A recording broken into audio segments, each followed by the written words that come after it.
Hello friends, welcome to my channel. कैसे हैं आप सभी? चलिए तो फिर वीडियो को शुरू करते हैं। आज हम अपनी इस वीडियो में तिल चौथ, माघ चौथ और संकष्टी चौथ के पूजा विधि के बारे में बात करेंगे। हम इस वीडियो में संपूर्ण पूजा विधि देखेंगे। बहुत कम चीज़ों से, बहुत कम सामानों से होने वाली पूजा आज हम आपको बताएंगे। तो चलिए, इस पूजा में क्या क्या नियम यूज होते हैं और किस प्रकार से ये पूजा होती है, मैं आपको आज बता रही हूँ। आप लोग इस वीडियो को फुल वॉच कीजिएगा और ध्यान से देखिएगा। सबसे पहले यहाँ पर हम गणेश जी भगवान को किसी भी लाल या पीले वस्त्र पर विराजमान करेंगे। आसन दे करके हम यहाँ पर गणेश जी भगवान की प्रतिमा को स्थापित करेंगे। यहाँ पर गणेश जी भगवान के साथ गौरी माता और लक्ष्मी माता का भी विराजमान होना जरूरी है।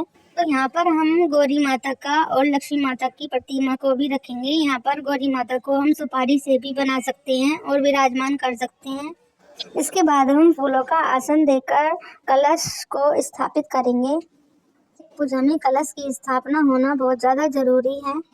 सबसे पहले कलश के ऊपर स्वास्तिक बनाएं और उसके अंदर फूल, सुपारी और हल्दी, चावल, गंगा जल डाल करके और एक दक्षिणा डाल करके हम कलश को तैयार करें। कलश को हम गणेश जी भगवान की दाहिनी तरफ स्थापित करेंगे। कलश के ऊपर आम के 8 पत्ते रखें और उसके ऊपर नारियल रखें। आम के सभी पत्तों पर तिलक लगाएं। आम के पत्ते के ऊपर आप डोली या चंदन किसी का भी तिलक लगा सकते हैं।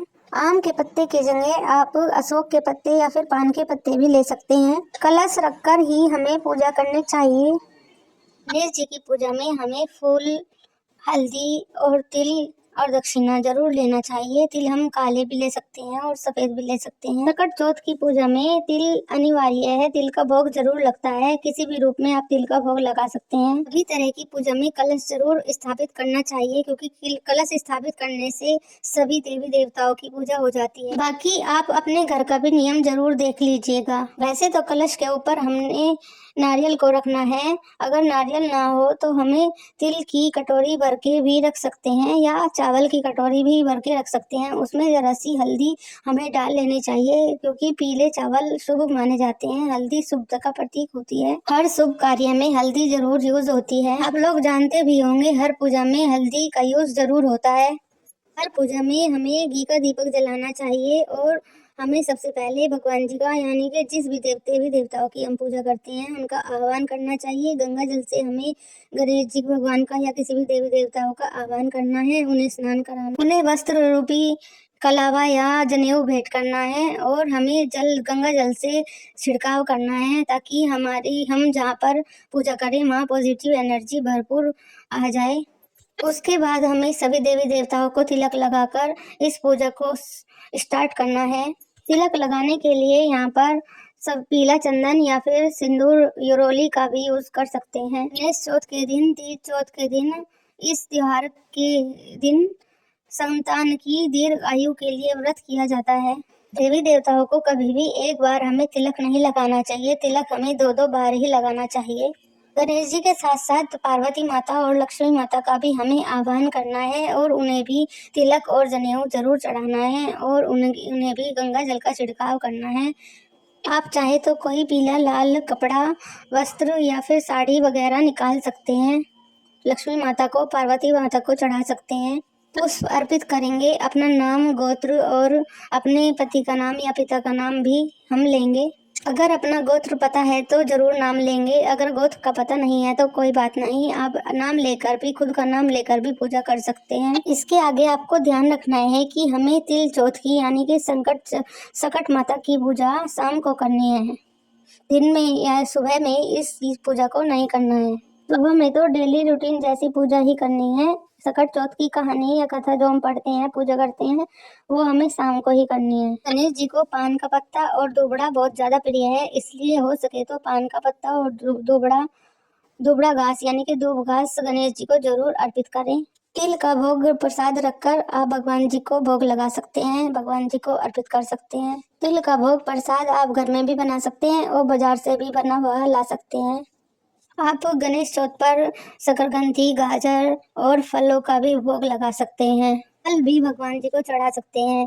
ध्यान रहे, गणेश जी भगवान जी को बेर बहुत प्रिय हैं। बेर का भोग जरूर लगाएं। अगर आपको मिल जाए तो बेर का भोग जरूर लगाना चाहिए। साथ में कुछ दक्षिणा भी हमें भगवान जी को चढ़ा देनी चाहिए। और पूजा में रही कमियों के लिए मान लीजिए हम कुछ चढ़ा नहीं पाते तो उसके लिए समय याचना जरूर करें।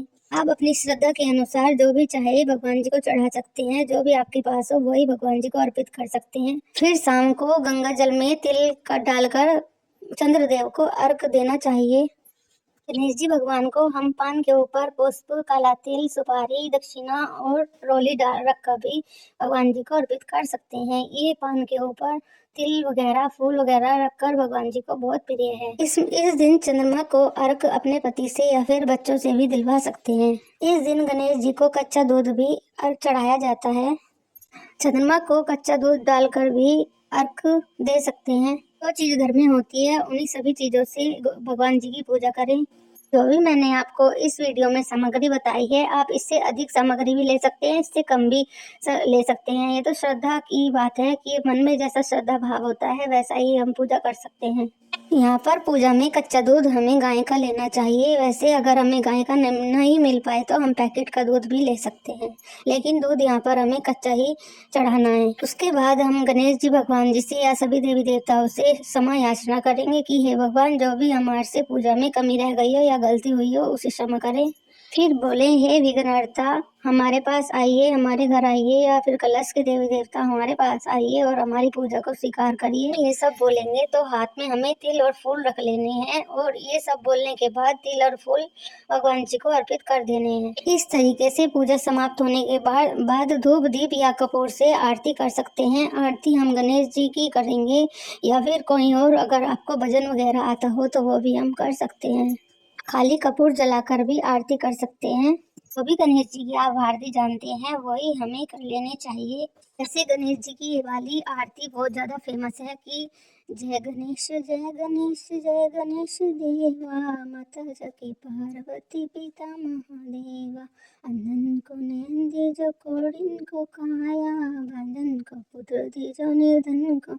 जय गणेश जय गणेश जय गणेश देवा, माता जकी पार्वती पिता देवा, दीनन की लाज रखो शंभु सुतगारी, कामन को पूरी करो जाओ भलिया। जय गणेश जय गणेश जय गणेश देवा, माता जकी पार्वती पिता महादेवा।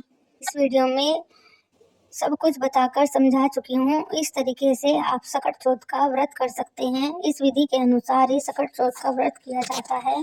अगली वीडियो में मैं सकट चौथ की कथा भी जरूर वीडियो में सुनाऊंगी।